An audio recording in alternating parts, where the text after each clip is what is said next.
Okay, so hello everyone and welcome to the latest in our Work Well live webinar series. So it's our final webinar today before we take a summer break. And the goal of these webinars, if it's your first one to join, it's to share ideas, information, advice that can support and promote healthy work environments for everybody. So the live webinars are just one part of the Work Well community. We also have, there's a Work Well podcast, we have articles, there's a private forum where you can ask questions. And we have an online education hub that's called the Work Well Institute. And that's for all your workplace wellbeing training and education needs. And as it turns out, just by pure coincidence, we actually have a program at the Institute for creating a team of wellbeing champions. And I'll give that a mention at the end of the session today for anyone that would like some more details on that program. I mean, one of the other courses we have actually is at the Institute is for wellbeing leaders. And that course is called Developing a Workplace Wellness Program That Lasts. And as it turns out, one of our guests today is a graduate of that course. So let me go ahead and introduce our guests for today. So first we have Toni Nestor. So Toni is the head of people engagement, customer services at AIB. And one of Toni's key areas of responsibility is driving the wellbeing agenda for a diverse multi-location workforce of over 1,000 staff. Toni chairs the AIB Wellbeing Governance Council, who decided the areas of wellbeing that AIB focuses on. And Toni is responsible for ensuring that all of the, I think it's over 100 wellbeing advocates are fully aware of AIB's wellbeing initiatives. We also have Suzanne French, and Suzanne is 21 years in AIB and in varying roles across operations and HR. And she's currently a member of the group wellbeing team, where she's responsible for coordinating and promoting group-wide wellbeing events. And that includes AIB's first virtual wellbeing festival for staff, which had over 80 events taking place. And that was just last month. So I'm sure we'll have a little bit of a chat about that during our session today. So Toni, Suzanne, welcome and thank you for joining us today. Thank you, Brian. It's great to be here. So yeah, look, I suppose this is literally just to kind of give an overview to people of what the structure is within AIB. So we have a group wellbeing officer who's appointed in April of 2019, and he is part of the senior management team within the HR function, so reporting directly into the chief people officer. Then, as Brian mentioned, I'm a member of the group wellbeing team, reporting directly into the group wellbeing officer. As Brian said, Toni chairs up the Wellbeing Governance Council, which is made up of representatives from all areas of the business. And then we have, as you mentioned, over 100 advocates, wellbeing advocates that are dotted across the group, and they support the wellbeing activities that we promote and arrange from a sort of a group level, I suppose. On the right-hand side of the slide, I've just included kind of some of our partners, I suppose, and some of the resources that we utilise as part of the wellbeing programme. So Workplace Options provide our employee assistance programme and have done for a number of years. So there's some fantastic resources that are available through their website, and obviously they provide access to counselling sessions and to kind of wellbeing coaching and things like that for staff. So again, we kind of make sure that as part of the wellbeing programme, we're promoting all of those offerings and making sure that staff are aware of them. We launched our Time to Talk programme then internally, which is our ongoing mental health awareness program last October, and in April of this year then we launched a keyword partnership with the crisis text line 50808, and that was to kind of supplement, I suppose, the Time to Talk campaign, and I know we're going to talk about that a little bit more later, Brian. And then also we have Pep Talk and Gym Pass, who are two of our wellbeing partners. So we had been in talks with Pep Talk anyway, sort of at the start of last year, and then when COVID hit, we were able to sort of, I suppose, accelerate that partnership and kick that off, which was fantastic because it gave staff an opportunity to, I suppose, engage in a way that we hadn't previously been able to do via the Pep Talk app. Also gave access to loads of wellbeing resources. And then Gym Pass as well as a partnership that we launched in May of last year. So giving access to physical gyms when they reopen, and they've also, I suppose, upgraded, if you like, their virtual offerings as a result of COVID. So, you know, access to a number of different apps lifestyle, nutrition, physical well-being, mental well-being, sleep, meditation, all of that sort of stuff. That structure is very clear to me. Can I just ask, is the group wellbeing officer, that's a full-time role, the wellbeing team, how many people are on the team? So we have 7 people on the team, and that includes, so we also have responsibility for diversity and inclusion and for engagement. Okay.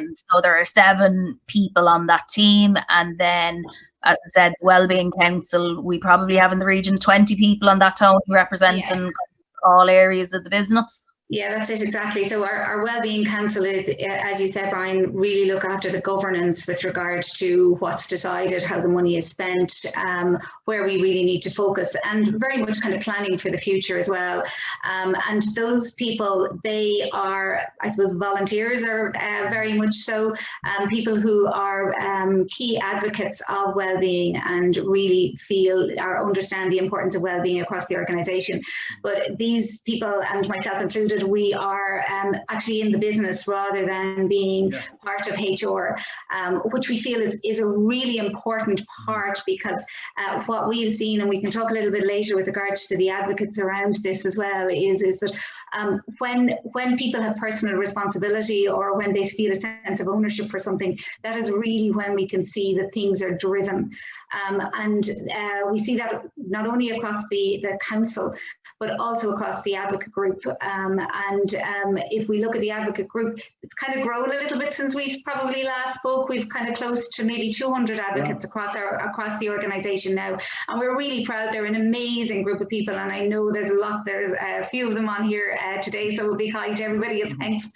And these are a group of people who, I suppose, as Suzanne said, I would have initially kind of known a number of them, and a number of the guys would have worked directly with me. And they're a community of people who, prior to the setup of the wellbeing team within AIB, they would have driven wellbeing within their own specific areas.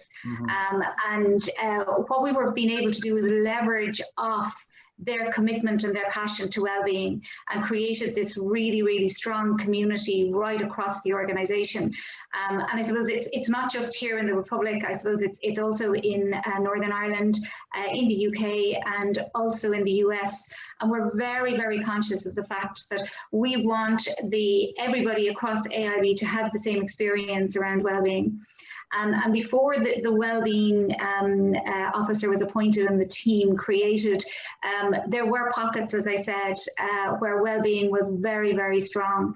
And having now a central responsibility, I suppose, for wellbeing and driving out the key initiatives across AIB, we're now seeing that wellbeing is being experienced similarly in all of our locations, which is brilliant, because I know myself personally, I've really seen the benefit of having a very strong wellbeing community in our own area over the last 5 or 6 years.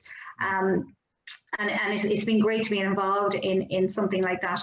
And, you know, I suppose when we spoke to you last, we had just over 100. And through COVID, we saw people getting more involved and wanting to get more involved and seeing the benefit of being a wellbeing advocate. And it's great to see kind of people putting their hand up, wanting to get involved, and certainly driving the wellbeing agenda across AIB. How do you, let me just make sure I have the wording correct, how do you encourage them to get involved, I guess, in addition to their day job? I guess the role is kind of clearly defined in advance, so they know what's expected of them. Absolutely. And one of the things that we did towards the middle of last year and end of last year was we actually created an objective for people who were becoming wellbeing advocates, which will be included as part of their performance review at the end of the year. So we would have very clear role, very clear role and responsibility with regard to what's expected of the advocates. And I must say, we have never had difficulty with regards to people putting their hands up. In fact, one of the things that we kind of worry about is that we've so many people that want to get involved. How do we make sure that it continues to be something that's driven by the right people? It's as I said, like we haven't had that issue with regard to encouraging people to get involved. And even, I suppose, through the council, what we've done is, if we've identified pockets of areas across the organisation where there may not be as many advocates as we would like, through them, we actually ask them to go into their own individual areas and look and maybe reach out to people that they may know. And this is where the local element of it comes in as well. So you could have somebody who is really interested in well-being, but at a central perspective, we may never know that, but at a local perspective, they will. And that's where they reach out to their contacts. And that's how it has been a success. So they're volunteering, but there's a tap on the shoulder, look, you might be interested in this. Would you be interested in volunteering? And I would just add to that as well, Brian, just to say that I suppose having that central well-being team to kind of coordinate initiatives has probably made things a little bit easier for advocates on the ground, because we're now giving them content that they can share in their areas. They don't necessarily have to do all the work to organise the events. They're promoting events, encouraging people to attend. So it takes a little bit of the pressure off in some ways, because they have all of this content that we're pointing them to, instead of having to do all the research individually themselves. Yeah, and I suppose, so Time to Talk, as Toni said, Teresa came up with that idea probably like last summer. And then we set about kind of putting the wheels in motion and getting ready to launch that in October in line with World Mental Health Day. We arranged for our wellbeing advocates to attend a mental health advocate training session. So it was a 2-hour session that was facilitated by CMIT, and they completed a quiz after it and then received a certificate after it, certifying them as mental health advocates.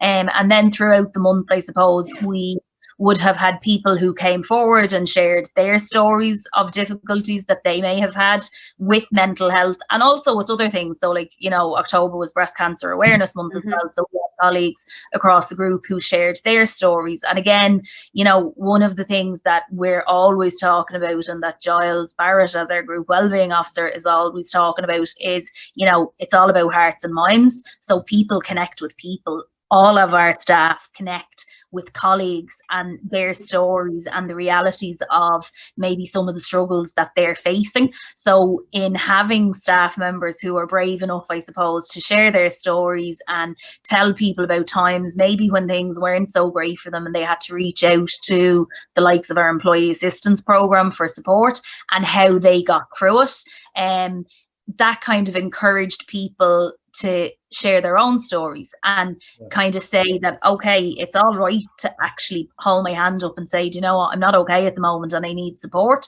And I think in having that kind of group-wide focus on Time to Talk, it made people feel safe in having those conversations with colleagues or with their advocates or with their people leaders.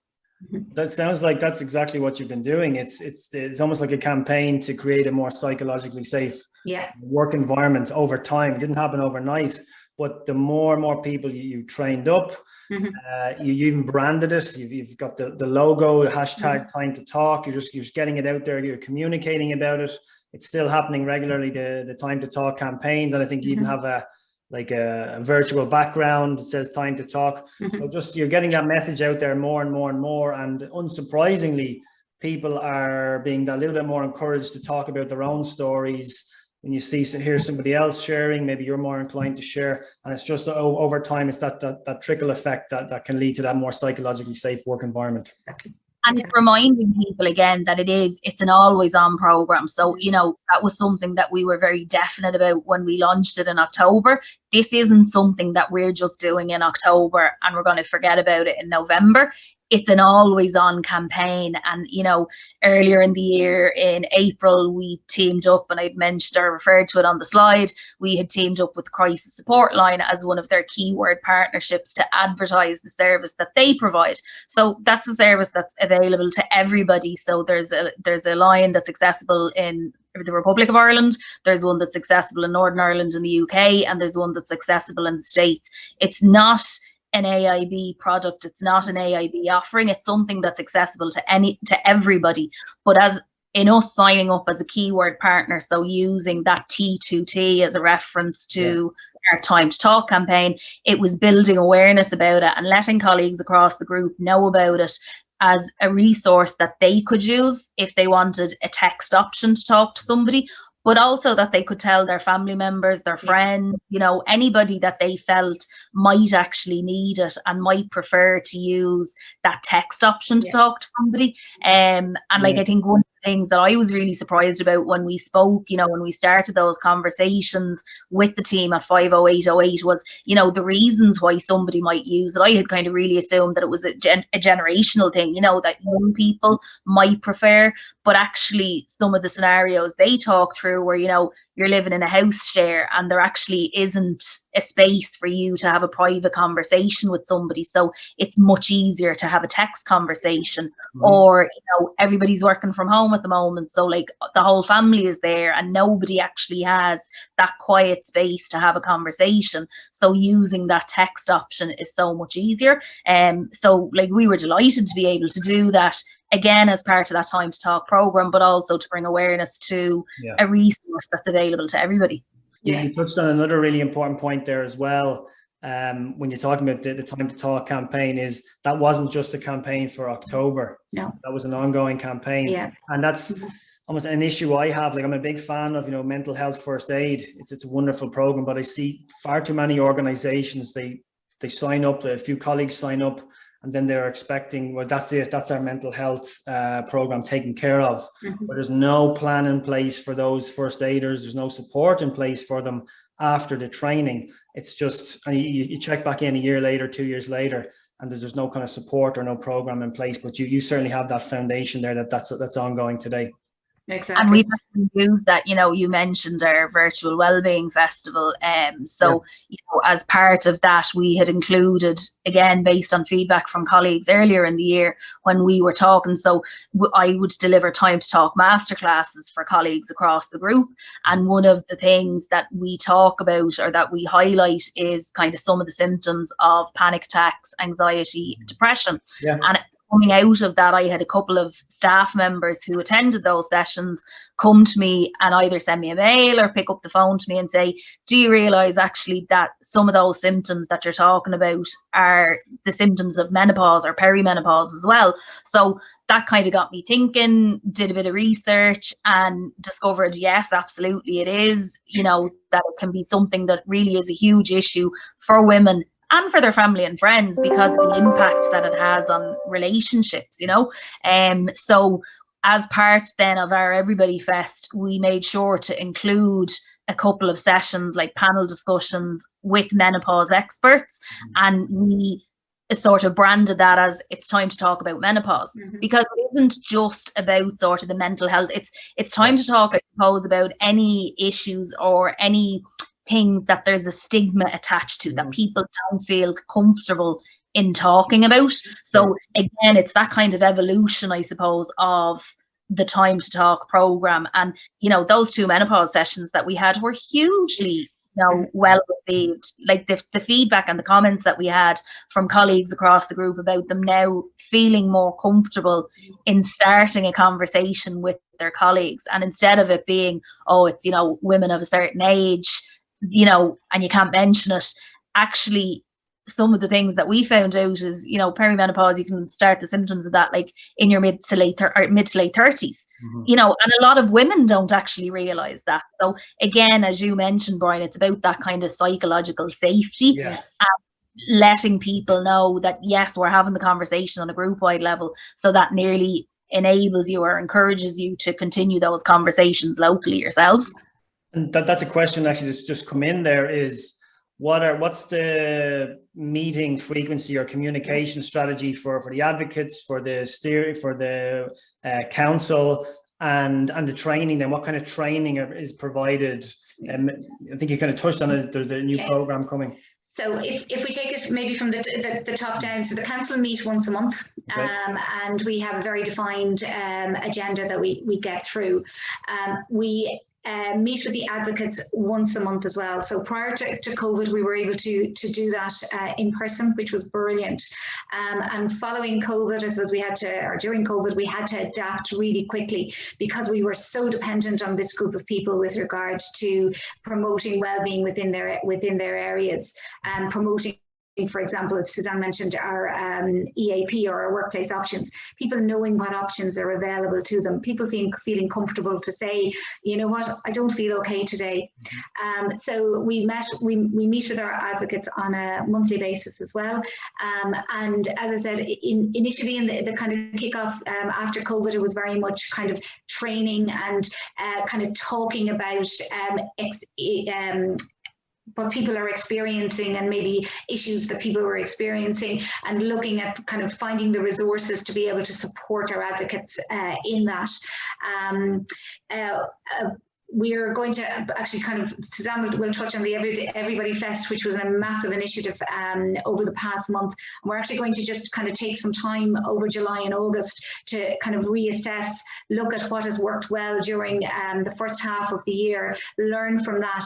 And then in September, when everybody is coming back and we're about to hit the ground running again, we will be looking and we will have a plan, not only a plan of kind of themed initiatives, but also a plan with regards to training and our engagement with our advocates. So we will be looking at probably enhanced mental health training.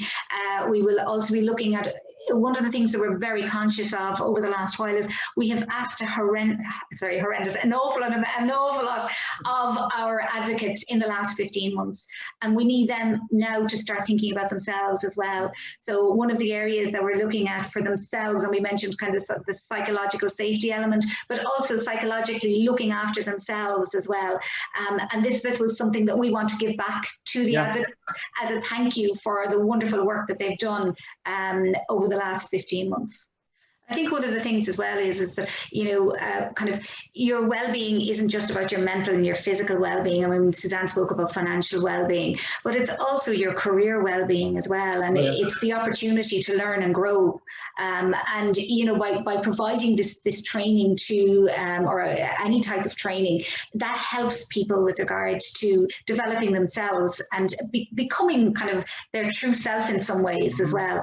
And, you know, kind of, I feel myself that this is a great way for people to kind of focus on themselves as well as everybody else.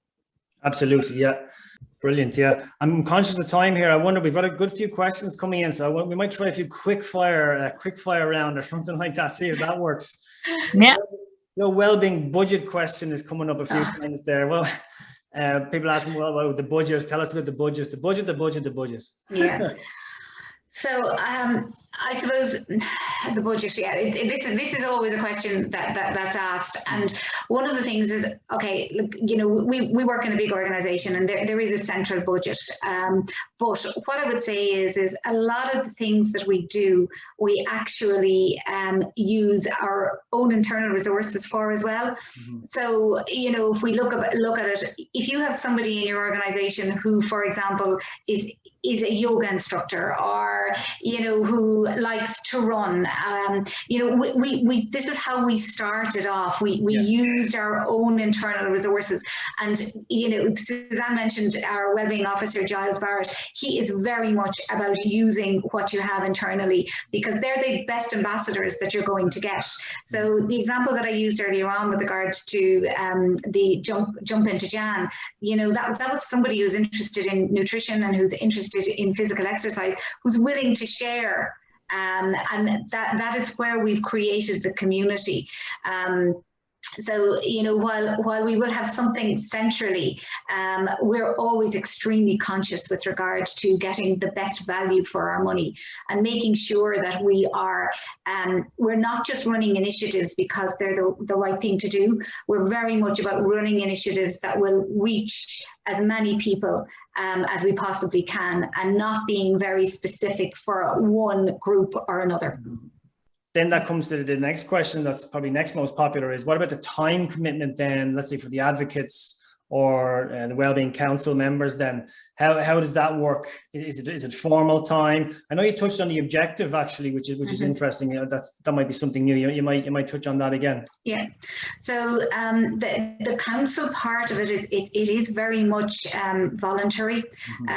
There wouldn't really be anything official with regards to it. So it is utilising a lot of your own time, and this is where I suppose again it's a community of like-minded people who really want to help drive well-being across the organisation. When it comes to time for the advocates, it's very difficult to actually put a time on it, because it will all depend on what we're actually asking them to do. So for the majority of the time, it's very much promoting central initiatives. It's talking about well-being. It's making sure that people are aware of what's available to them. And it's also watching for the signs that maybe if somebody isn't feeling great, the whole thing, if you're on lots of Teams calls and all of a sudden somebody doesn't have their camera on who always would have, it's remembering that and thinking about that. So but there could be other times, just like when we had our Wellbeing Festival, we could be asking them for maybe 3-4 hours over the month. And again, it's because again we've got lots of senior leadership buy-in, we can ask for that time. Now it's not easy, don't get me wrong. Yep. I mean, it's not easy. Like, our priorities are very much around delivering to our customer, and we have to make sure that we continue to do that. But it's really about finding the right balance. And all the research says that, as well as the champion or advocate volunteering their time, whether it's 3 or 4 hours a month, equally as important as that is that they have support from their line manager to do that as well. So they should be equally as involved in the process and the approvals and all that side of things for this to be successful. Yeah, a lot of the time people see well-being as a nice to have, and I think research is showing us over the last while that it's no longer a nice to have, it's a have to have. And research, the likes of Gallup and Deloitte, they're doing a huge amount of research in this area at the minute, and what they're doing is they're seeing the linkage between well-being, between purpose, between engagement, and in turn the bottom line. Absolutely. Yeah, and I think that's, for us, this is a really, really important message as well, because I think, sometimes there can be slight blockers with regards to promotion of well-being, because they only see it as a fluffy thing. When you can actually link it to improved engagement, and improved engagement, it is proven that improved engagement leads to an improved bottom line.